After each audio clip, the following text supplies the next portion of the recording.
The morning sun filtered through the tall windows of the Portland Police Department headquarters, casting long shadows across Detective Maria Rodriguez's cluttered desk. She sat motionless, staring at the case file spread before her, a thick folder containing months of investigation, witness statements, medical reports, and photographs that made her stomach twist with frustration.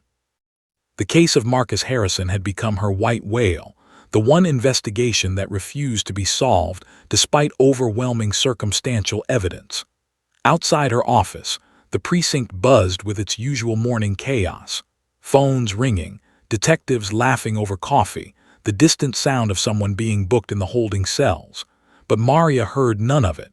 Her entire focus was consumed by the impossible puzzle in front of her. The incident had occurred 4 months ago on a rainy Tuesday evening in northeast Portland. Marcus Harrison, a 38-year-old man with a history of domestic violence complaints, had gotten into a heated argument with his neighbor, Sarah Chen, on the stairs of their apartment building. The argument had escalated rapidly from angry words to physical violence. Sarah Chen had been pushed, struck, and ultimately thrown down a flight of stairs while her 2 children, 4-year-old David and 3-year-old Emma, watched in horror from the landing above. David had sustained a fractured arm and a severe concussion. He'd spent 3 weeks in the hospital. Emma had walked away without physical injuries, but the psychological wounds ran deeper than any X-ray could detect. Maria had built what she believed was an airtight case. Forensic evidence placed Harrison at the scene. Neighbors had heard the commotion and called 911. Sarah Chen, though traumatized and initially hospitalized with internal injuries, had given a detailed statement to police within 48 hours of the incident. Everything pointed directly to Marcus Harrison. Everything except the one piece of evidence that mattered most in a courtroom. Credible eyewitness testimony from someone the jury would believe beyond reasonable doubt. Sarah Chen's account, while detailed, had been challenged by Harrison's expensive defense attorney, James Blackwood, a man known for dismantling cases through procedural technicalities and character assassination. He'd suggested Sarah had fabricated the story to gain custody of her children in an ongoing custody battle with her ex-husband. He'd implied she was a scorned woman seeking revenge. He'd painted Marcus Harrison as the victim of a vindictive neighbor's conspiracy. And without corroborating testimony from a credible witness, the jury had no choice but to find reasonable doubt. 2 weeks ago, the judge had declared a mistrial. Marcus Harrison had walked free, strutting out of the courthouse with a smug expression that made Maria's blood boil. She'd watched him disappear into the crowd, knowing with absolute certainty that he was dangerous, that he would hurt someone again, that justice had failed. That night, she'd gone home and cried into her pillow, something she rarely allowed herself to do. She was a professional. She was supposed to accept that the system didn't always work.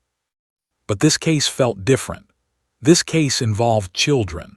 One of those children had been silenced by trauma in a way that no amount of therapy seemed to penetrate. Then came the phone call 3 days ago.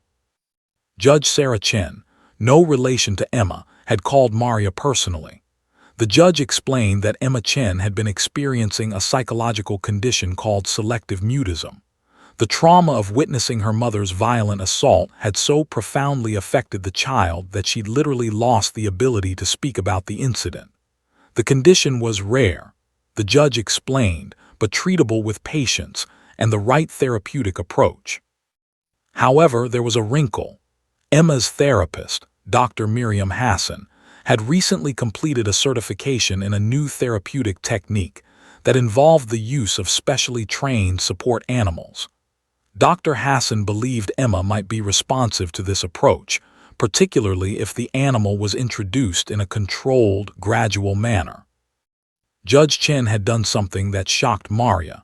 She'd requested that the state petition for a new trial based on newly discovered evidence, specifically, a new therapeutic technique that might finally allow Emma to testify. The defense had fought it bitterly, of course. They'd argued that any testimony from Emma would be suggestible, unreliable, potentially coached by the dog's handler or the therapist. But Judge Chen, a woman with 20 years of experience on the bench and 3 grandchildren of her own, had made a radical decision. She would allow the new trial, and she would permit one of Dr. Hassan's specially trained support animals to be present during Emma's testimony.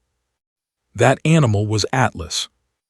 Maria had first met Atlas 6 months ago when she'd been reassigned to work with the police department's K-9 unit as part of a specialized training program. She'd expected to work with a typical police dog, aggressive, highly trained, single-purpose. Instead, she'd met Atlas and his trainer, Dr. Samuel Wright, a behavioral psychologist who'd spent the last 15 years developing dogs that could serve as emotional support animals while maintaining their police certifications. Atlas was different from every other police dog Maria had ever encountered. He possessed an almost eerie ability to sense human emotion. He could detect when a person was about to have a panic attack before the person themselves realized it. He could identify trauma responses and adjust his behavior accordingly. He seemed to understand pain in a way that transcended normal animal intelligence.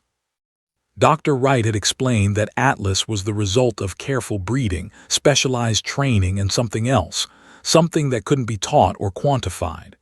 Some dogs are born with empathy, Wright had said, running his hand over Atlas's silky coat. Most are trained to do their jobs, but Atlas, he chose to care about people. That's what makes him special. Now, 3 days before the trial was scheduled to begin, Maria sat in her office contemplating the weight of what was about to happen. Everything rested on Atlas. Everything rested on a 3-year-old girl finding her voice. Everything rested on the impossible hope that a dog could somehow bridge the gap between trauma and truth. Maria picked up her phone and called Dr. Samuel Wright. "He's ready," Wright assured her. "Atlas has been through the protocol. He knows what's expected of him. But Maria, he's only part of the equation. Emma has to want to speak. We can't force it. All Atlas can do is make her feel safe enough to try." That night, Maria drove to the courthouse and stood outside courtroom 7, visualizing the next day's events. She imagined Atlas entering that room. She imagined Emma's reaction. She imagined the moment when, if the gods were merciful, the child would find her voice and speak the truth that would put Marcus Harrison back behind bars where he belonged. But mostly she worried. What if Atlas failed? What if Emma remained silent? What if the judge's experiment, well-intentioned as it was, only traumatized the child further? What if she, Maria, had encouraged something that would cause more harm than good? She didn't sleep that night. Instead, she sat in her car outside the courthouse, watching the building's shadows shift with the passing hours, waiting for dawn, waiting for the impossible, waiting for a 3-year-old girl and a German shepherd to change everything. The case of Marcus Harrison had become more than just another investigation. It had become a test of whether the system could evolve, whether compassion could intersect with justice, whether sometimes, just sometimes, we needed to try something radical to reach those whom conventional methods had failed. Tomorrow would tell the tale. The morning of the trial dawned gray and cold, with clouds hanging low over Portland like a burden no one wanted to carry. Maria arrived at the courthouse at 6:47 a.m., 40 minutes before she needed to be there, leading Atlas on a reinforced leather leash. The German shepherd seemed to understand the gravity of the day. His normally playful demeanor had shifted into something more focused, more purposeful. He walked beside Maria with his head held high, his gait steady and confident, his brown eyes alert to every detail of their surroundings. Atlas wasn't what most people expected when they conjured the image of a police dog. There was no aggressive posture, no intimidating stance, no barking or straining at the leash. Instead, the 4-year-old dog moved with an almost philosophical grace, as if he carried wisdom accumulated across multiple lifetimes. His coat was a rich mahogany color, perfectly groomed but not sterile. He still looked like a real dog, not a show animal. His ears were alert but relaxed, and there was something in his expression that suggested He understood exactly what was about to happen and why it mattered. Maria had worked with Atlas for 6 months now, and in that time, she'd come to believe that Dr. Samuel Wright was right. This dog possessed something beyond ordinary canine intelligence. She'd watched him comfort a woman who'd been sexually assaulted. She'd seen him sense a veteran's PTSD trigger before the man himself realized what was happening. She'd observed him refuse to move from a foster child's side when social workers tried to separate them for an interview, his gentle stubbornness communicating a message that no human words could convey. "You are safe. I am here. Nothing will happen to you while I'm watching." As they climbed the courthouse steps, Maria whispered to Atlas, "Today's the day, boy. Today we find out if you're really as special as everyone says you are." Atlas tilted his head, looking up at her with those impossibly knowing eyes, and she could have sworn the dog nodded, a subtle movement of his massive head that suggested understanding. The courthouse hallway was already bustling with activity. Court officers moved back and forth. Attorneys huddled in corners, reviewing last-minute strategy. News reporters clustered near the entrance, hopping to catch a glimpse of the controversial case that had made national headlines. The headline read, "Police Dog to Testify in Child Witness Case, First of its Kind in Oregon." Most of the reporters didn't understand the actual innovation. It wasn't Atlas who would testify, but rather the dog's presence that might allow Emma to testify. Still, the story had captured the public imagination in a way Maria hadn't anticipated. She guided Atlas away from the reporters, down a quieter hallway toward the holding area where Emma and her family were waiting. As they walked, Maria noticed something she'd never quite processed before: people's reactions to Atlas. A custodian mopping the floor paused and smiled. A prosecutor she'd never met stopped and asked if he could pet the dog. A court officer who looked like he'd seen every tragedy Portland had to offer placed his hand on Atlas's shoulder and seemed to draw comfort from the simple contact. This was Atlas's gift, Maria realized. He made people feel less alone. He suggested that despite all the darkness and cruelty humans could inflict on each other, there existed in this world a creature of pure, uncomplicated compassion. In a courthouse, a place dedicated to cataloging human failure and suffering, that gift was almost revolutionary. They arrived at the small waiting room where Emma Chen sat with her mother, Sarah, and her therapist, Dr. Miriam Hassan. Sarah's face was pale, her hands trembling slightly as she held Emma's hand. The girl herself was almost motionless, sitting rigidly on a child-sized chair, wearing a pink dress that had been pressed carefully for this occasion. She clutched a stuffed rabbit so tightly that Maria worried the seams might burst. Her eyes stared straight ahead, unfocused, as if her consciousness had retreated somewhere safer than her body. This was Emma's baseline state, the result of 4 months of untreated trauma. She'd been in therapy, yes, but talk therapy couldn't reach a child whose mind had essentially locked its own doors to protect itself from overwhelming pain.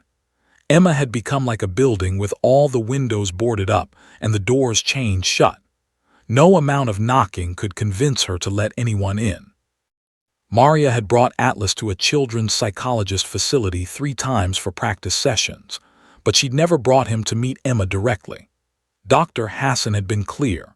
The first meeting needed to happen in a controlled environment, ideally in the courtroom where Emma needed to speak. The theory was that associating Atlas with that environment from the beginning would create a positive neurological link between the dog and the space where speaking would be required. Maria stepped into the room slowly, giving everyone time to adjust to Atlas's presence. She didn't make a big announcement or attempt to force interaction. She simply stood there, letting the dog's calm energy fill the room like oxygen. Sarah's eyes widened. Dr. Hassan leaned forward with clinical interest, and Emma's eyes shifted, just slightly, just enough to register that something had changed in her environment. She didn't look directly at Atlas, but her gaze tracked in his direction, and the rigid quality of her posture seemed to ease marginally. "Everyone, this is Atlas," Maria said quietly, her voice deliberately calm and matter-of-fact. "He's going to be in the courtroom today with us. He's very gentle, and he's very good at listening to people who have important things to say." Dr. Hassan nodded approvingly. She'd coached Maria on every word, every gesture, every detail that might influence Emma's psychological state.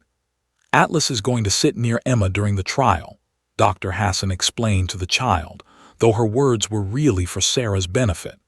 "He's going to be right there the whole time, and he's going to listen to every single word you say, because he knows that what you have to say is very, very important." Emma didn't respond verbally. She never did anymore, but something flickered in her expression. Recognition, perhaps, or hope, or maybe just curiosity about this large, gentle creature that had suddenly entered her small, silent world. Atlas moved with deliberate slowness toward Emma's chair. He didn't approach the child directly.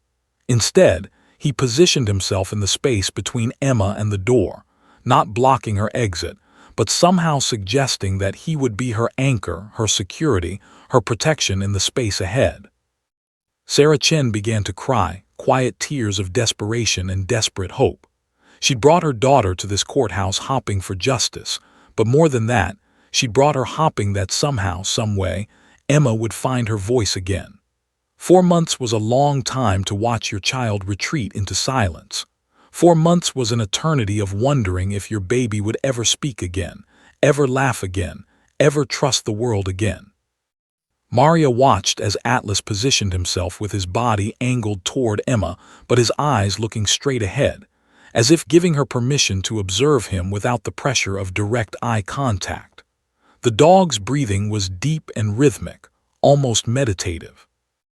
"Atlas is very calm," Dr. Hassan said softly. "Whenever Emma feels scared or overwhelmed today, she can remember how calm Atlas is, and that calmness can help her feel calm too." It was a simple technique, but Maria understood the neuroscience behind it. Trauma survivors often have hyperactive nervous systems. They're constantly scanning for danger, constantly prepared for the next attack. But a calm nervous system nearby, a dog's calm nervous system, could have a regulating effect. It was called co-regulation, and it was one of the most powerful tools in trauma therapy. The court officer appeared in the doorway. 10 minutes, she said. Maria's heart began to pound. This was really happening. In 10 minutes, they would enter that courtroom. In 10 minutes, everything would either work or catastrophically fail. There was no middle ground, no partial success in a situation like this. Either Emma would find her voice or she wouldn't. Maria looked down at Atlas, who was now lying down on the floor beside Emma's chair, his massive head resting on his paws, his presence somehow making the small room feel safer. "Let's go get justice," Maria whispered to the dog. Atlas lifted his head, met her eyes, and she could have sworn she saw understanding there. Complete, absolute, unquestioning understanding of the task ahead. The courtroom doors opened at 9:00 a.m. sharp, and the atmosphere inside felt electric, charged with anticipation and barely suppressed tension.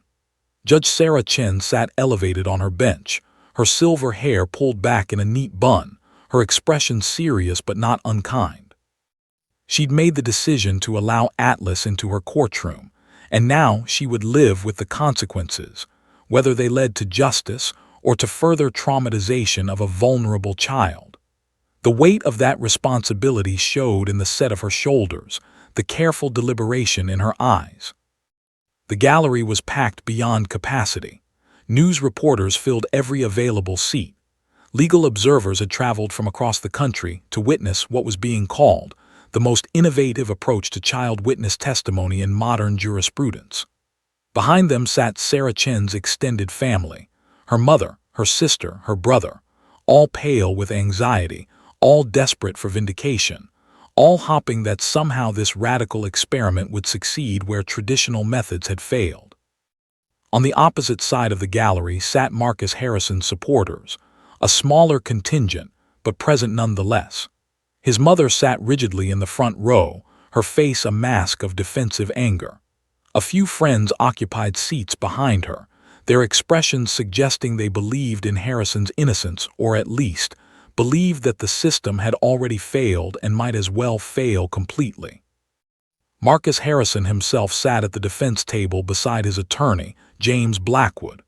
Harrison was a man of average height with sharp features and cold eyes that seemed to calculate every angle, every advantage, every weakness in those around him. He wore an expensive suit, tailored perfectly to suggest respectability and success. His lawyer had coached him extensively on courtroom demeanor. Sit up straight, look attentive, display no emotion, suggest through your very presence that you are the real victim in this situation, the victim of false accusations and malicious conspiracy. Maria entered with Atlas on a reinforced leash, and the courtroom fell silent. Every eye turned toward the German shepherd. She could see the surprise on many faces, surprise at how large he was, how calm he appeared, how present he seemed despite the tension surrounding him. Atlas walked beside Maria with his head held high but his body relaxed, his gait steady and measured. He didn't pull on the leash. He didn't show aggression or anxiety. He simply existed in that moment with absolute composure. The bailiff approached Maria and asked, in an undertone, "Dog stays here the whole time?" "Yes," Maria confirmed. "He stays where Emma can see him. He's her therapeutic anchor." The bailiff nodded, making a note on his clipboard. Judge Chen observed the exchange from her bench, her expression unreadable but her posture suggesting she was monitoring every detail. Then came the moment that would later be replayed on countless news broadcasts and analyzed in academic papers about trauma and justice. Emma Chen entered the courtroom. The 4-month-old girl looked impossibly small in the oversized courtroom. She wore the pink dress her mother had pressed so carefully, and she still clutched the stuffed rabbit, it seems looking like they might give way at any moment. Her mother walked beside her, holding her hand, and Dr. Hassan followed behind them, her notebook already open, her eyes already assessing the child's psychological state with the precision of a scientist measuring molecular structures. Emma's gaze swept across the room, across the judge, across the jury, across the gallery of strangers, and Maria could see the exact moment when the child's eyes landed on Atlas. The dog lay down near the witness stand, positioned where Emma would be able to see him clearly but not so close that his presence would be overwhelming. His brown eyes were soft, his body language suggesting absolute safety and complete acceptance. Emma's entire physiology shifted. Her shoulders, which had been hunched up around her ears, dropped slightly. The white-knuckle grip she had on her stuffed rabbit loosened by perhaps a fraction of an inch. Her breathing, which Maria had learned was normally shallow and rapid, a classic trauma response, deepened and slowed.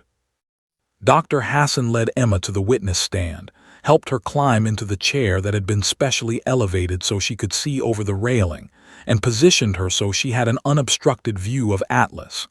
The dog's tail thumped once against the wooden floor, a subtle signal that seemed to communicate, "I see you.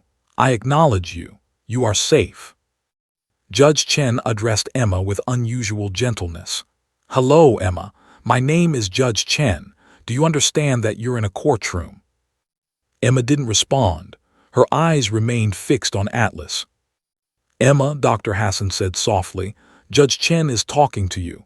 Can you nod if you understand?" A moment of silence stretched across the courtroom. Maria held her breath. This was the first test. If Emma couldn't even acknowledge basic questions, how could she possibly testify about what she'd witnessed? Then, barely perceptibly, Emma nodded. The movement was small, almost microscopic, but it was unmistakably intentional. Judge Chen continued with the standard competency questions required to allow a child to testify. "Do you know the difference between the truth and a lie?" Again, Emma nodded. "Can you promise to tell me the truth today?" Another nod, but Emma's eyes never left Atlas. Maria noticed that Detective Rodriguez, who was seated at the prosecution table, had begun to cry silently.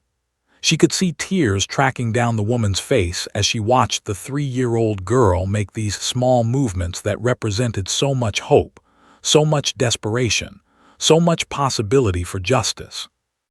The prosecution had decided to call Maria as their first witness, allowing her to establish the scene, the circumstances, the evidence, before attempting to get Emma's testimony. Maria stood, was sworn in, and approached the stand. As she passed Atlas, she placed a brief hand on the dog's head. The dog's tail thumped again, a signal of encouragement and support. Maria began her testimony, describing the evening of the incident in meticulous detail. She spoke about the frantic 911 call that had brought her to the scene. She described finding Sarah Chen at the bottom of a flight of stairs, blood from a head wound pooling beneath her. She described David Chen crying in pain from his fractured arm. And she described Emma, silent Emma, frozen Emma, Emma who couldn't process what she'd witnessed, standing alone on the landing above, her small face a mask of traumatized shock. As Maria spoke, she noticed something remarkable happening. Emma was listening. The child's eyes had shifted from Atlas to Maria, and she was tracking the detective's words with an intensity that suggested understanding far beyond what a typical 3-year-old possessed. Trauma, Maria realized, had made Emma old beyond her years. The horror she'd witnessed had stolen her childhood and replaced it with a terrible, premature awareness of human cruelty. "When I arrived," Maria testified, "I found the defendant, Marcus Harrison, standing in the hallway outside his apartment on the 3rd floor. He was wearing clothes that matched the description given by neighbors who'd heard the commotion. He had scratches on his hands consistent with a physical altercation." James Blackwood rose during cross-examination, his expression suggesting absolute confidence in his ability to dismantle Maria's testimony. "Detective Rodriguez," he began, his voice smooth and confident, "isn't it true that you arrived at the scene nearly 40 minutes after the incident occurred?" "Yes," Maria acknowledged. "And in those 40 minutes, anyone could have scratched their hands. Anyone could have worn clothing that matched a description given by people who didn't actually see the incident clearly. Isn't that true?" "Theoretically," Maria said carefully, "but the physical evidence..." "The physical evidence is circumstantial, isn't it, detective? Hair fibers, fiber traces, things that could have been transferred between neighbors who lived in the same building." Maria forced herself to remain calm, to not react emotionally to the defense attorney's twisted logic, but she could feel the jury shifting, could sense doubt creeping in. This was why the previous trial had ended in mistrial. This was why Marcus Harrison had walked free. Circumstantial evidence could always be questioned, always be reinterpreted, always be made to seem less certain than it actually was. Then, as if responding to Maria's internal distress, Atlas lifted his head and looked directly at Emma. The dog's eyes seemed to communicate something, a reminder, perhaps, that they were in this together, that the truth mattered more than clever legal arguments. Emma's hand moved. It reached down toward the empty space beside her chair, the space where Atlas would have been if he could have sat beside her in the witness stand. Dr. Hassan noticed immediately and leaned close to whisper something to the child. Emma's lips moved. The courtroom held its breath, but no sound emerged. It wasn't time yet. Emma's voice was still locked away, still protected by the psychological mechanisms that had kept her safe from unbearable pain. But Maria understood something crucial. The voice was there. It was just waiting for the right moment to emerge.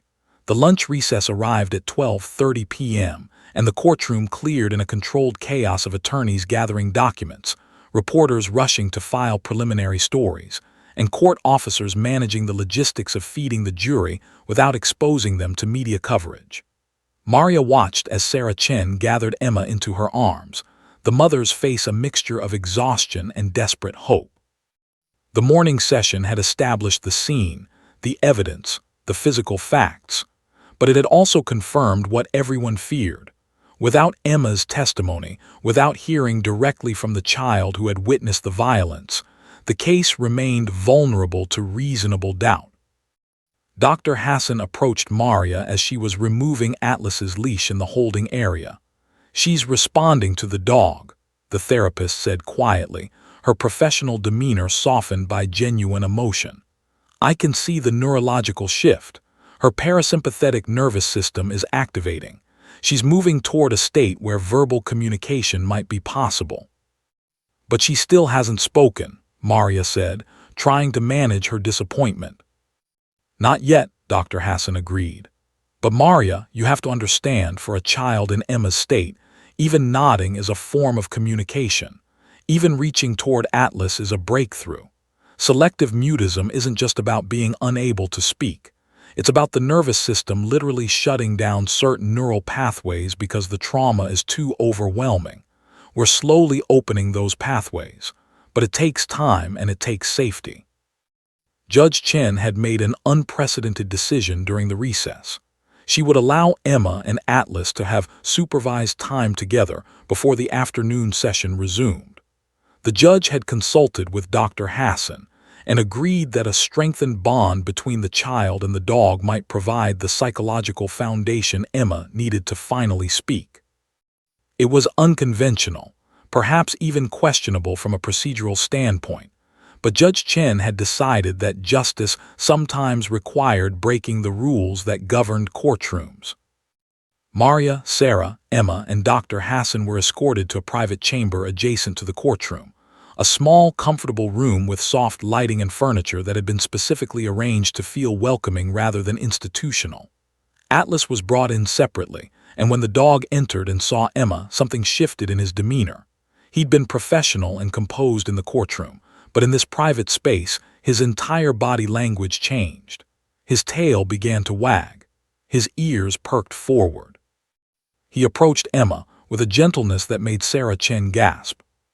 "He remembers her," Dr. Hassan whispered. "From the practice sessions, he's recognizing her as someone who needs his specific form of support."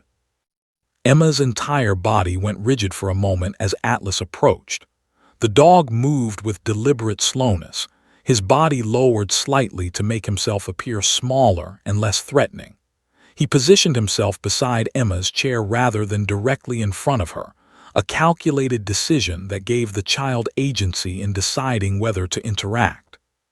For what felt like an eternity but was probably only a few seconds, Emma simply sat there, staring at the dog. Atlas sat beside her, his breathing deep and calm, his presence radiating patience and unconditional acceptance. Then slowly, Emma's small hand reached out and touched the dog's fur. The moment her fingers made contact with Atlas's coat, something profound seemed to happen. Sarah Chen covered her mouth with her hand, tears streaming down her face. Dr. Hassan scribbled rapid notes, her clinical detachment momentarily shattered by what she was witnessing. And Maria felt her own throat tighten with emotion as she watched the connection deepen between the traumatized child and the remarkable dog.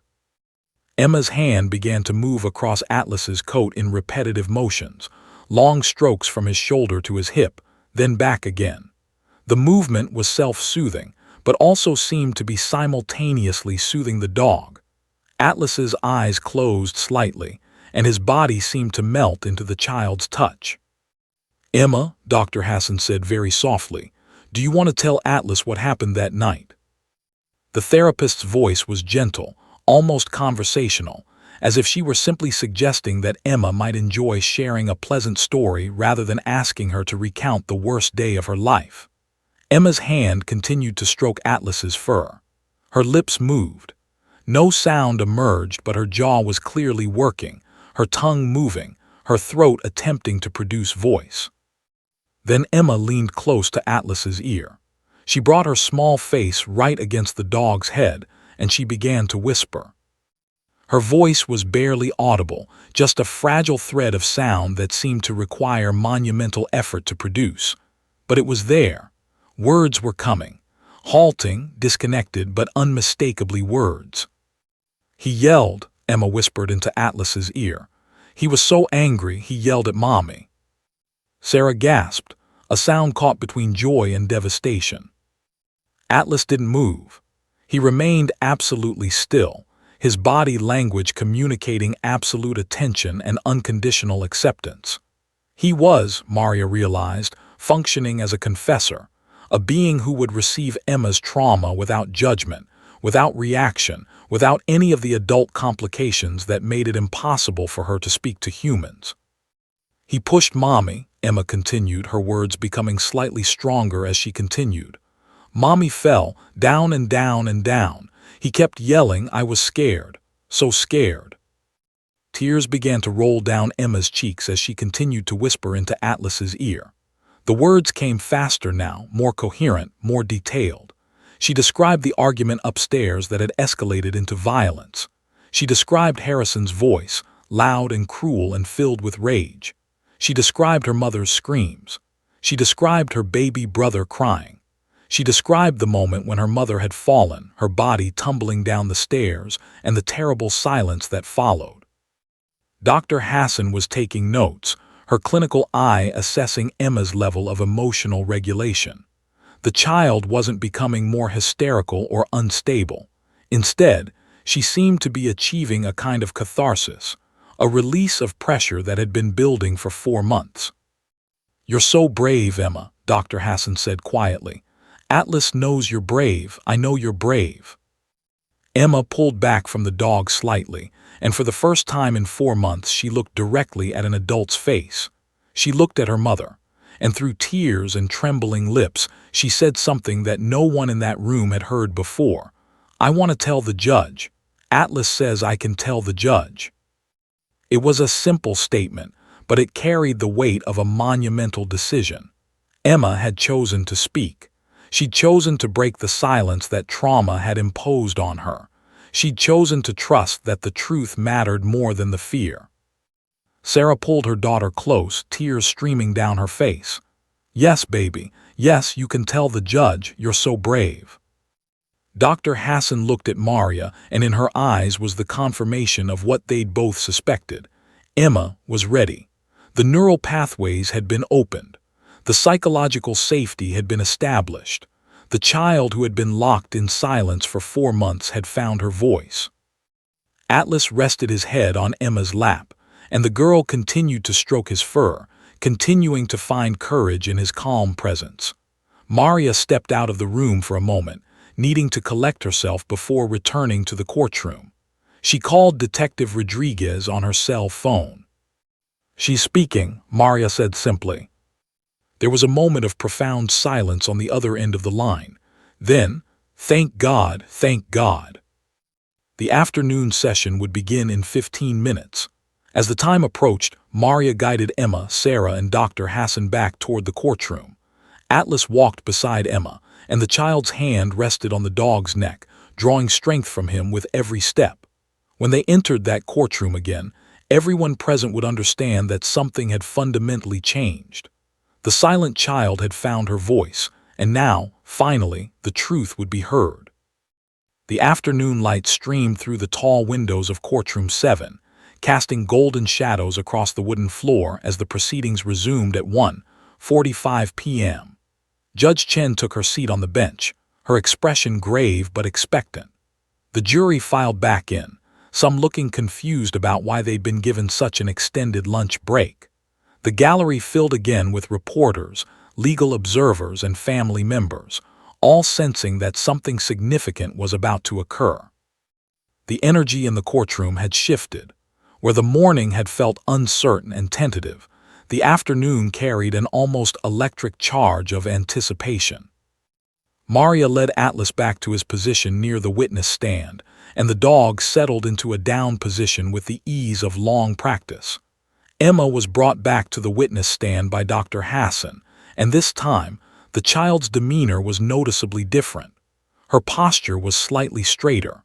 Her breathing appeared more regulated. Most significantly, her eyes were no longer fixed in a 1,000-yard stare of dissociation. They were present, aware, and occasionally, briefly, making contact with her mother, her therapist, and Atlas. Judge Chen addressed the courtroom. We are reconvening the afternoon session of the trial of State v. Marcus Harrison. The witness, Emma Chen, age 3, will continue her testimony, Before we proceed, I want to note for the record that the child's demeanor has stabilized significantly during the lunch recess. The therapeutic support animal, Atlas, continues to be present in accordance with my earlier ruling. She looked directly at Emma. Emma, do you remember the promises you made this morning? Do you remember that you said you would tell the truth? Emma nodded, her movement more confident than it had been that morning. Good, Judge Chen said gently. Now the attorneys will ask you some questions. Some questions will come from Miss Rodriguez's team. They're the ones helping us find out what really happened. And some questions will come from Mr. Harrison's team. The judge paused, choosing her words carefully. Some of their questions might try to confuse you or make you doubt what you remember, but you should just answer honestly. Okay. Again, Emma nodded. Her small hand reached down, and her fingers curled around a strand of Atlas's fur. The dog's tail thumped once against the floor, a gesture that seemed to communicate both acknowledgement and encouragement. The prosecution's lead attorney, Assistant District Attorney James Chen, no relation to the judge, approached Emma with a folder containing a carefully selected set of visual aids. The strategy was brilliant in its simplicity. Rather than asking Emma to verbally describe complex details that a 3-year-old might struggle to articulate, they would use pictures, diagrams, and yes or no questions to guide her testimony, while allowing her to control the narrative through her responses. Emma, Ada Chen began, his voice warm and encouraging. I'm going to show you some pictures. I want you to point to the pictures that show things you remember from the night you're thinking about. Can you do that?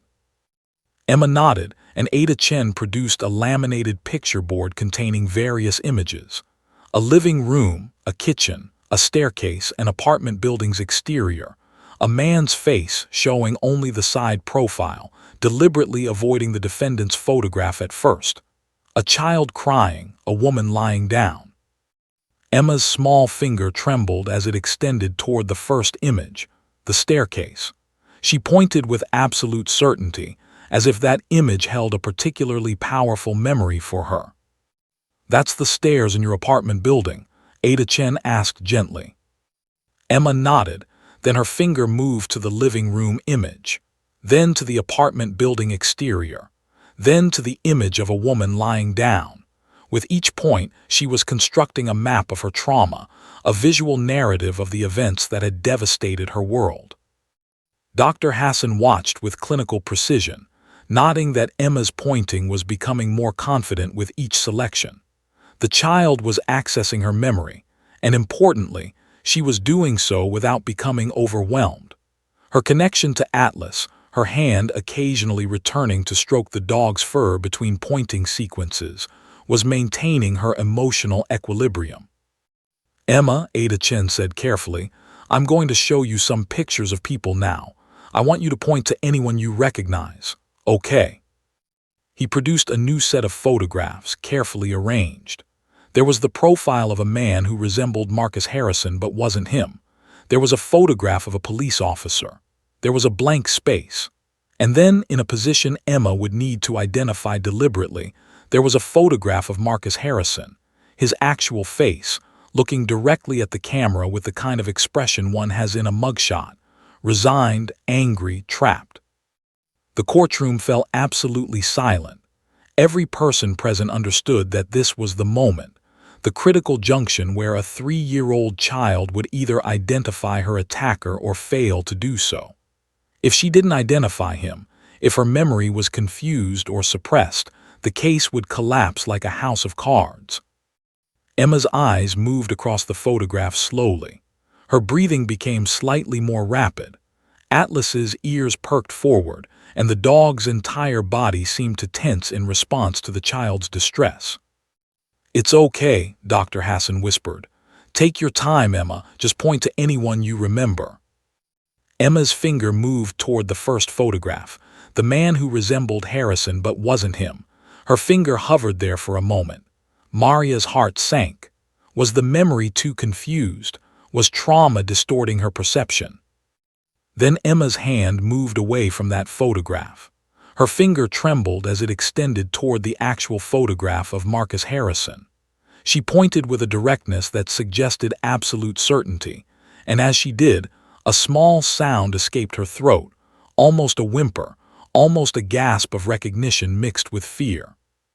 The defense table erupted in barely suppressed outrage. James Blackwood half rose from his seat, his mouth opening to object, but Judge Chen's expression stopped him cold. The judge's eyes carried a warning that transcended legal procedure. Do not intimidate this child. Emma, Ada Chen said, his voice carrying profound gentleness. Do you see that person in the courtroom right now? Every eye in the gallery swiveled toward Marcus Harrison. The man's face had gone pale, and his attorney was gripping his arm, whispering urgently. Emma's finger moved slightly, and everyone understood she was pointing toward the defendant's table, toward the man who had assaulted her mother and traumatized her into silence. Is that the person you're pointing at? Ada Chen asked, clarifying for the record. Emma's lips moved. Her throat worked. And then, in a voice so small it seemed to come from very far away, she spoke her first complete sentence of the afternoon. That's the mean man. The courtroom seemed to hold its collective breath. 3 words. 3 small words spoken by a 3-year-old child. But those words carried the weight of truth, the power of memory, the force of a child's absolute certainty about the person who had terrified her world. Sarah Chen began to cry, not silently this time, but with deep, shaking sobs of relief and vindication. Her baby had found her voice. Her baby had spoken the truth. Justice was no longer impossibly distant. Atlas's tail began to wag, and the dog lifted his head to look at Emma with an expression of what could only be described as pride. He'd done what he was meant to do. He'd provided safety. He'd allowed a silenced child to find her voice. But the critical question had been asked and answered. The photograph had been identified. The defendant had been named by the only person who could offer eyewitness testimony to his violence. Now, Ada Chen began the painstaking work of building Emma's testimony into a coherent narrative that would stand up to cross-examination. Emma, he continued, the mean man, when did you see him? Emma's finger moved back to the apartment building photograph. Her voice was still trembling, still barely audible, but it was there. The voice that had been locked away for 4 months, now emerging into the light. Upstairs, she whispered. Mommy was upstairs, he was yelling. What was he yelling about? He was angry, he pushed Mommy, she screamed. With each answer, Emma's voice became slightly stronger. The neural pathways that trauma had blocked were opening. The psychological safety that Atlas had provided was holding firm. And the truth, the terrible, necessary truth about what had happened that night, was finally emerging into the light of the courtroom, where it could not be ignored or explained away. Marcus Harrison stared at the child with an intensity that bordered on rage, but he remained silent. His attorney was already strategizing, already thinking about how to attack the credibility of a 3-year-old, already calculating the damage that had been done by allowing this child to testify. But it was too late. Emma had spoken. The words had been said, the voice had been found. And no amount of clever legal maneuvering could silence her now. The afternoon light had begun to shift toward evening as Ada James Chen continued his careful, deliberate questioning of Emma. Each question was crafted with extraordinary precision, simple enough for a 3-year-old to understand, specific enough to establish crucial details, and structured in a way that would withstand cross-examination by a defense attorney who would certainly argue that the child's memory was unreliable, contaminated, or coached. Emma, Ada Chen asked, when the mean man was yelling, what did Mommy do? Emma's small hand continued to stroke Atlas's fur, the tactile connection seeming to provide the courage she needed to access these painful memories. Mommy tried to go away, she said, her voice still barely above a whisper. She wanted to get away from him. She said, stop, stop. But he wouldn't stop. What happened next? He pushed her really hard. Mommy fell down and down the stairs. The courtroom had become so silent that the sound of Emma's words seemed unnaturally loud. Sarah Chen, sitting in the front row of the gallery, had her hand pressed over her mouth, her entire body trembling with the validation of finally having her daughter's account heard aloud. "Emma," Ada Chen said gently, "when the man pushed your mommy, where were you?" "I was at the top. On the landing, I saw him push her. I saw her fall." This was the critical piece of testimony. Emma hadn't just heard the violence. She had witnessed it directly. She had seen the assault unfold in front of her. It was the difference between hearsay and eyewitness testimony, between circumstantial evidence and direct evidence. "Were you scared?" Ada Chen asked. Emma's chin trembled. Her hand gripped Atlas's fur more tightly. "I was very scared," she said, her voice cracking with emotion. "I didn't know what to do. Mommy was on the ground, she wasn't moving, and the mean man was still yelling." "What did you do?" "I didn't move. I was too scared to move. I just stood there." The simple, devastating honesty of a traumatized child describing her own helplessness seemed to resonate through the courtroom with the force of a gong. Every person present was thinking the same thing. This small child had stood alone on a landing, watching her mother bleeding at the bottom of a flight of stairs, unable to help, unable to run, unable to process the incomprehensible violence unfolding before her eyes. "Emma, where was David, your baby brother, when this happened?" "He was sleeping in the bedroom. He didn't see the mean man push Mommy." "But he got hurt, right? Your baby brother got hurt." Emma's eyes filled with tears. "He came out when Mommy screamed. He came running, and the mean man was so angry. He pushed past Mommy and he went to David. He was yelling at David. David was crying. And then—" Emma's voice broke completely, and she buried her face against Atlas's neck. Atlas immediately shifted his body, positioning himself to provide maximum comfort. The dog's large frame seemed to envelope the small child, creating a sanctuary within the hostile environment of the courtroom. Dr. Hassan leaned forward and whispered something to Emma, allowing her to have a moment to collect herself. After nearly a minute of silence, a silence that felt like an eternity in the courtroom, Emma lifted her head slightly. "What happened next?" Ada Chen prompted gently. "To David." "David fell down the stairs too," Emma said, her voice now hollow with the weight of survivor's guilt. "He was crying and the mean man was yelling and David ran and he fell." "Did you see him fall?" "No, I heard him cry. I heard him fall, but I didn't see it. I was scared. I just stood there." The vulnerability in that admission seemed to cut through every defense mechanism Marcus Harrison had built around himself. He stared at the child with an intensity that was almost unsettling, and for just a moment his carefully constructed mask of indifference slipped. His jaw clenched. His hands formed fists on the table, but he said nothing. "Emma," Ada Chen continued, "the man who pushed your mommy, is he in this courtroom right now?" Emma lifted her head from Atlas's neck and looked directly at Marcus Harrison. The child's eyes met the defendant's eyes, and in that moment, something shifted in the courtroom's atmosphere. This was no longer an abstract legal proceeding. This was a child confronting the man who had destroyed her world.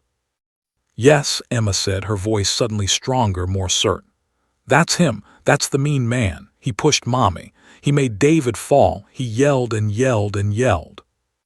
"Let the record show," Ada Chen said, "that the witness is identifying the defendant, Marcus Harrison, as the man who assaulted her mother."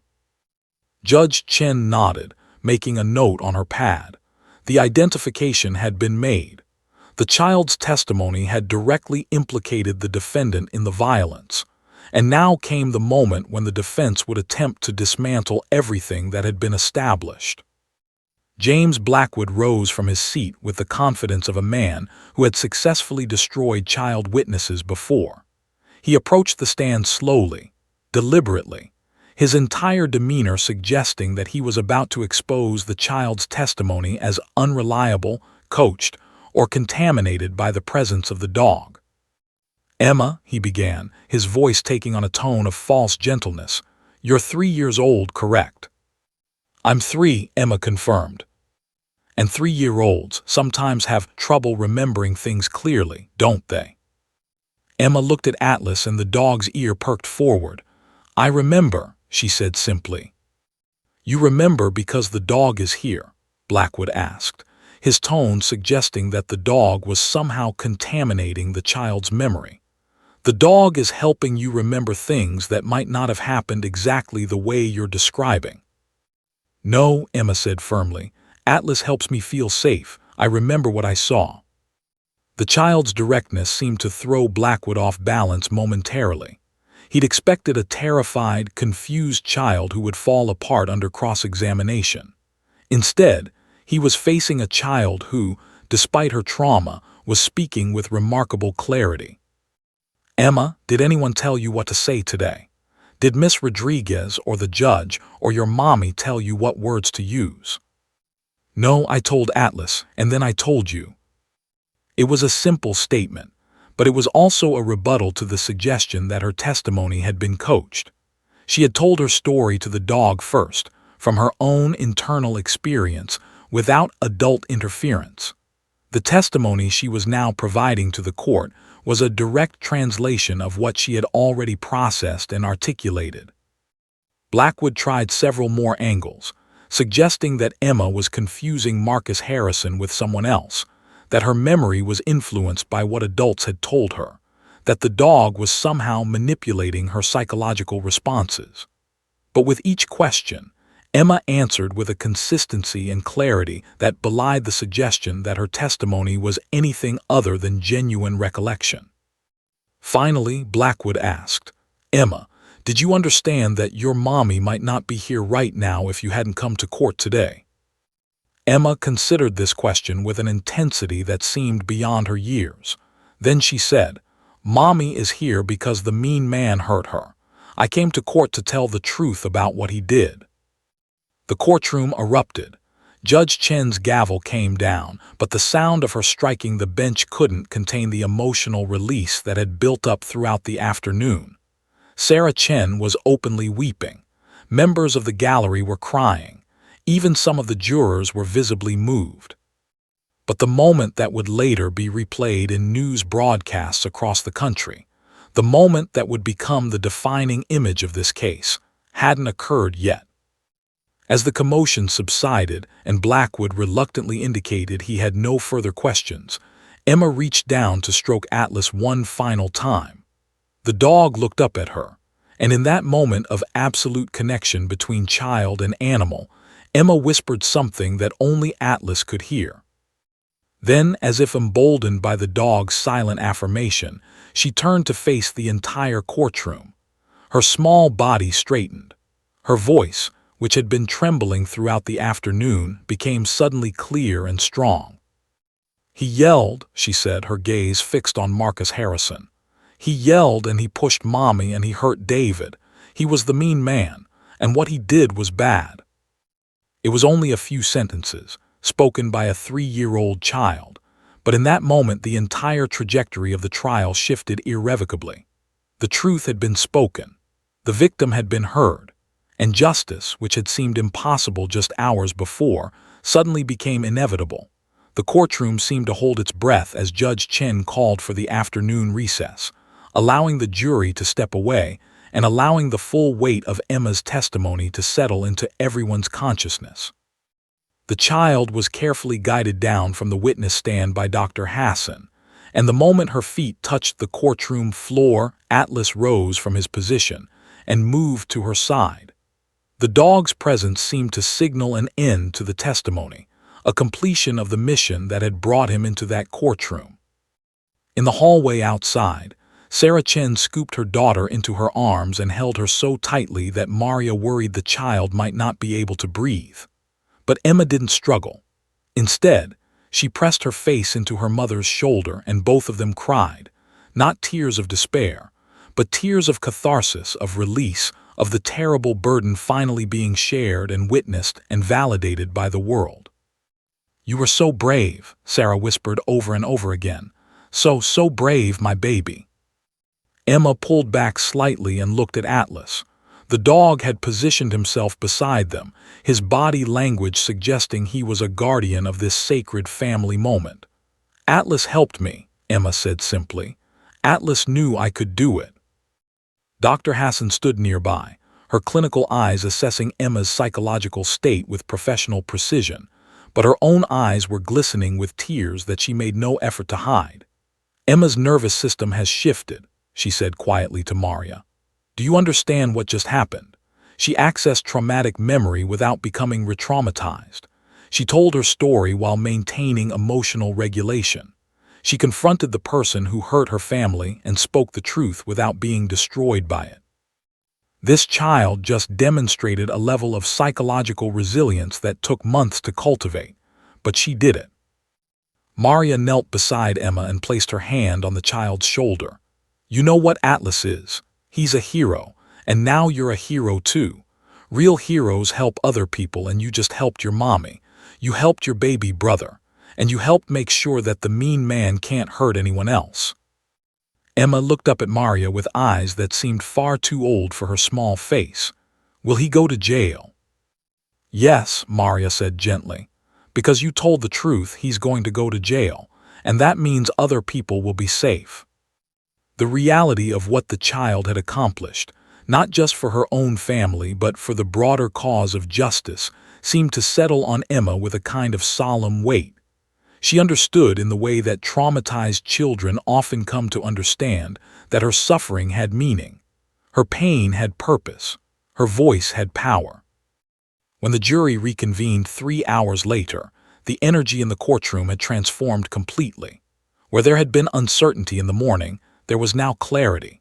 Where there had been circumstantial evidence and legal maneuvering, there was now the undeniable testimony of an eyewitness.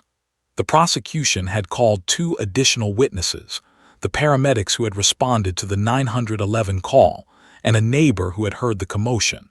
But their testimony was merely confirmatory now. The case had already been decided the moment Emma had pointed at Marcus Harrison and said, "That's the mean man."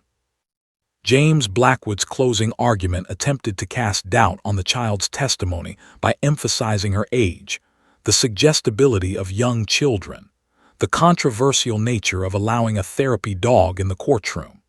He argued that the dog was a contaminating influence, that it had somehow manipulated the child's psychological responses, that it was a theatrical element designed to appeal to the jury's emotions rather than their reason. "Ladies and gentlemen of the jury," Blackwood said, his voice taking on a tone of wounded reasonableness, "we live in a nation of laws, not of feelings. We cannot convict a man based on the emotional reactions of a 3-year-old child, no matter how sympathetic we feel for her situation. Reasonable doubt requires more than the testimony of a child whose memory is still developing, whose understanding of truth is still forming, whose entire presentation has been shaped by the presence of an animal designed specifically to influence her emotional state." But the jury wasn't listening to Blackwood's logic anymore. They had watched Emma's face as she described her trauma. They had seen the absolute certainty in her identification of Marcus Harrison. They had witnessed the consistency of her testimony across multiple hours of questioning. And most importantly, they had seen the difference between a child who was being manipulated and a child who was finally, courageously, speaking her truth. Ada James Chen's closing argument was brief and devastating in its simplicity. "The defense wants you to believe that a 3-year-old child cannot reliably remember the most traumatic event of her life," he said. "That somehow the presence of a therapy dog has contaminated her memory. That a child who has been traumatized into silence suddenly finds her voice and speaks lies. But I ask you, is that really what you believe? Or do you believe what you saw with your own eyes? A child who was so afraid that she couldn't speak for 4 months. A child who only found her voice when she felt safe enough to do so. A child who looked directly at the man who assaulted her mother and identified him with absolute certainty. Is that a child who is lying? Or is that a child who is finally telling you the truth?" The jury deliberated for 6 hours and 43 minutes. During that time, Emma sat in the hallway with her mother, her hand never leaving Atlas's fur. The dog lay on the cool tile floor, his head resting on his paws, occasionally opening one eye to check on the child who had entrusted him with her trauma. Sarah Chen sat beside her daughter, occasionally closing her own eyes and whispering prayers to a deity she wasn't entirely sure she believed in anymore. Dr. Hassan remained nearby, observing Emma's psychological state, documenting the child's gradual transition from acute trauma to post-traumatic processing. And Detective Maria Rodriguez paced the hallway, her phone in her hand, occasionally checking the time, her heart caught between hope and the fear that somehow, despite everything they'd witnessed, the jury would fail to convict. At 7:14 p.m., the bailiff emerged from the jury room and announced, "The jury has reached a verdict." The courtroom filled again with the same energy it had held all day, but now it was amplified by anticipation and the knowledge that something significant was about to be concluded. Emma was led back to her seat beside her mother. Atlas took his position near the witness stand. Judge Chen took her seat on the bench, and the jury filed back in. The foreman, a woman in her 50s with the lined face of someone who had lived through her own traumas, stood to deliver the verdict. On the charge of assault in the first degree, Judge Chen read, her voice formal and measured, "How do you find the defendant?" "Guilty," the foreman said. On the charge of endangering the welfare of a child, Judge Chen continued, "How do you find the defendant?" "Guilty," came the response. On the charge of reckless endangerment, Judge Chen concluded, "How do you find the defendant?" "Guilty," the foreman said for the third time. The courtroom erupted. Sarah Chen pulled Emma close, tears streaming down her face. Family members in the gallery stood and embraced each other. News reporters rushed from the courtroom to file their stories. And through it all, Atlas remained calm, present, his steady presence suggesting that this moment, this justice, this vindication, this closure, was exactly what he had known would come. Marcus Harrison's face went absolutely white. His attorney immediately began whispering about appeals and post-conviction motions, but the defendant seemed to understand that his case was lost. The jury had not believed his version of events. The jury had accepted the testimony of a 3-year-old child over the carefully constructed defense of an experienced criminal. The jury had recognized truth when they heard it. Judge Chen called for order and scheduled sentencing for 2 weeks hence. As bailiffs approached to place Marcus Harrison in custody, he looked directly at Emma. For a moment, something like rage flickered across his face, quickly replaced by the blank expression of a man whose world had just collapsed. Emma didn't flinch. She held Atlas's fur tighter and watched as the man who had destroyed her childhood was led away in handcuffs. "We did it," she whispered to the dog. "We told the truth and he's going to jail." Atlas's tail thumped against the courtroom floor, once, twice, 3 times. The sound seemed to echo through the room like a period at the end of a sentence that had finally been completed. Justice, it turned out, did not require perfection. It required only the courage to speak truth, even when that truth came from the mouth of a traumatized child who had needed a dog's unconditional love to find her voice.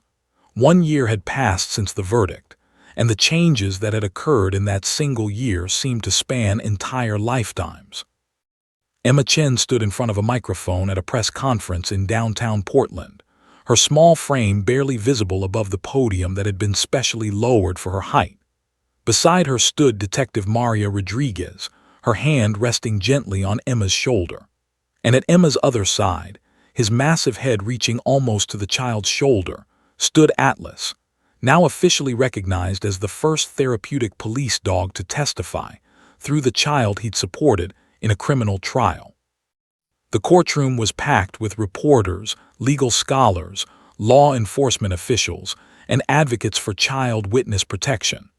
The case of State v. Marcus Harrison had become a landmark legal precedent, cited in journals and discussed in law schools across the country. But more importantly, it had catalyzed a movement. We are here today to announce the official launch of the Court Companion K9 program, Maria said, her voice steady and clear. This program was developed in response to the extraordinary success we witnessed with Emma Chen's testimony. The program pairs specially trained police dogs with child witnesses in traumatic cases, providing emotional support that allows these children to access their own memories and speak their truths in courtroom settings. Emma tugged on Maria's sleeve, and the detective paused, allowing the child to step closer to the microphone. "I couldn't talk for a long time," Emma said, her voice small but audible throughout the courtroom. "I was too scared, but Atlas helped me not be scared. He helped me remember that I was brave, and I want other kids to have a dog like Atlas to help them be brave too." The simplicity of the child's explanation, the profound truth of how a dog's presence had functioned as a bridge between trauma and healing, seemed to resonate with everyone present. Cameras flashed, reporters scribbled notes, and Emma, who had been silenced for 4 months, continued to speak about her experience with the confidence of someone who had already faced the worst that life could offer. The numbers were staggering. In the year following Emma's trial, 37 police departments across Oregon, Washington, California, and Nevada had adopted the Court Companion K9 program. 83 children had worked with specially trained support dogs while testifying. The conviction rate in cases involving child witnesses had increased by 42%, and most significantly, the re-traumatization rate among child witnesses had dropped dramatically. Children who had worked with the Court Companion dogs reported lower rates of PTSD, anxiety, and depression in the years following their testimony.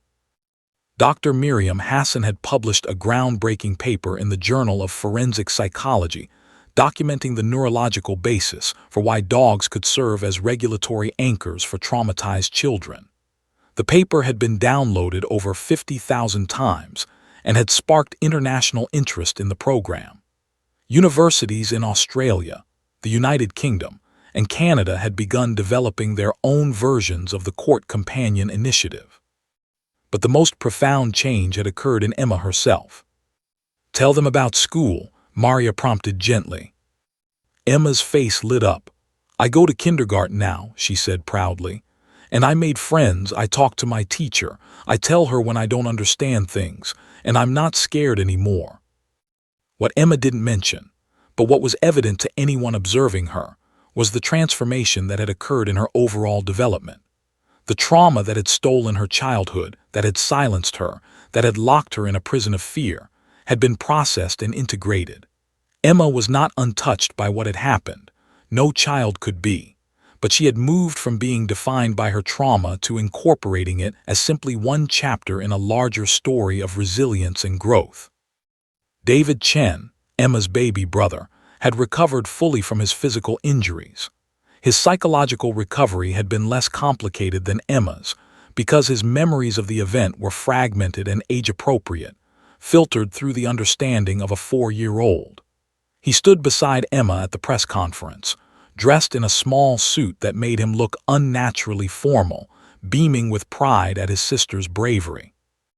"Emma is the bravest," David announced to the assembled reporters, "and Atlas is the best dog." The crowd erupted in laughter and applause. Sarah Chen stood behind her children, tears streaming down her face, the same tears that would flow regularly now, but different from the tears of despair that had characterized the dark months following the assault. These were tears of gratitude, of vindication, of watching her children not just survive but actively thrive. The sentencing of Marcus Harrison had taken place 3 months after the verdict. Judge Sarah Chen had handed down a sentence of 15 years in prison, with a recommendation that he receive anger management and domestic violence counseling while incarcerated. The sentence was being appealed, of course. Harrison's attorney was arguing that the presence of the therapy dog had fundamentally prejudiced the jury.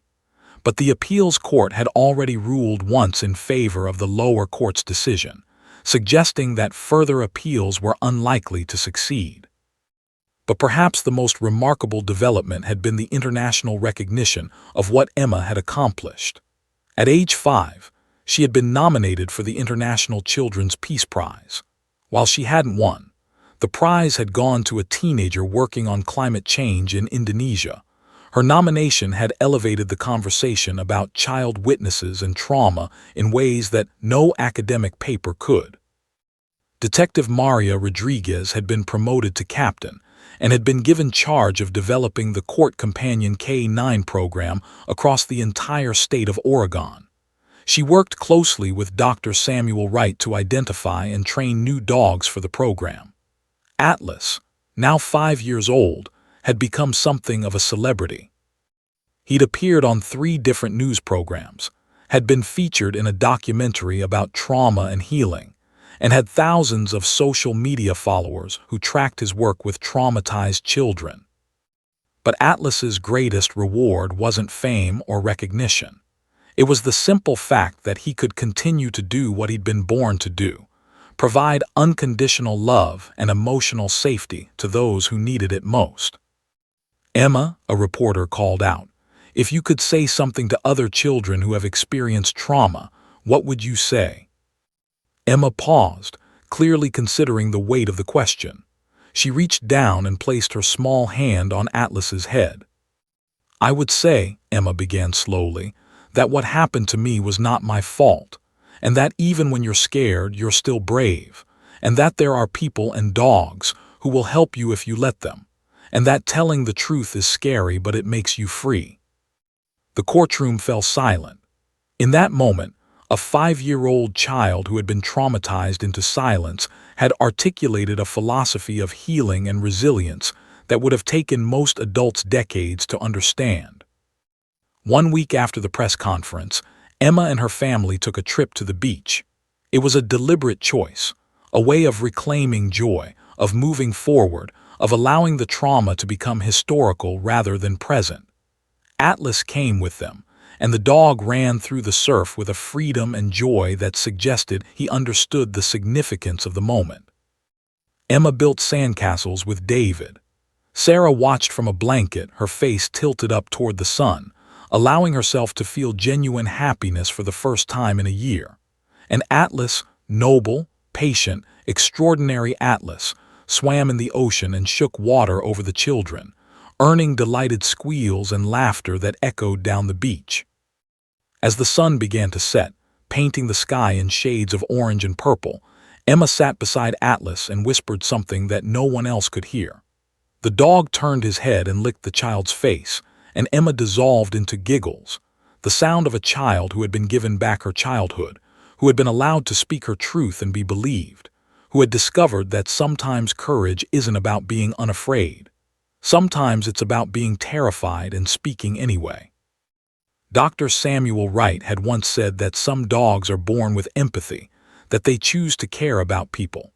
Atlas had been one of those dogs, but Emma Chen had also been one of those children, born with a capacity for resilience so profound that even trauma couldn't destroy it. She had simply needed a dog's unconditional love to remind her that she possessed the strength within herself all along.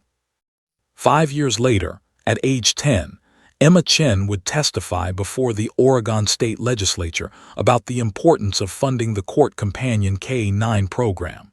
She would become an advocate for child witnesses' rights. She would work with Dr. Miriam Hassan to develop new training protocols for therapy dogs. And she would never forget the moment when, clutching a German shepherd's fur in a courtroom filled with strangers, she had found her voice and discovered that the truth, spoken with courage, could change the world.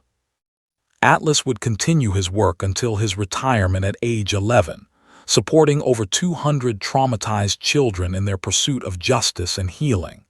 And when he finally passed away at age 13, his obituary would appear in major newspapers across the country, not because he was a famous dog, but because he had been an extraordinary one. He had understood, in a way that transcended species and language, that sometimes the most powerful thing one being can do for another is simply to be present, to listen without judgment, to offer safety without conditions, to love unconditionally. The case of State v. Marcus Harrison had ultimately been about far more than the conviction of a violent man. It had been about the transformation of a traumatized child into a voice for all silenced children. It had been about a dog's capacity to bridge the gap between trauma and healing. And it had been about the radical, revolutionary power of telling the truth, even when that truth came from the mouth of a 3-year-old girl who had needed a dog's unconditional love to find her voice.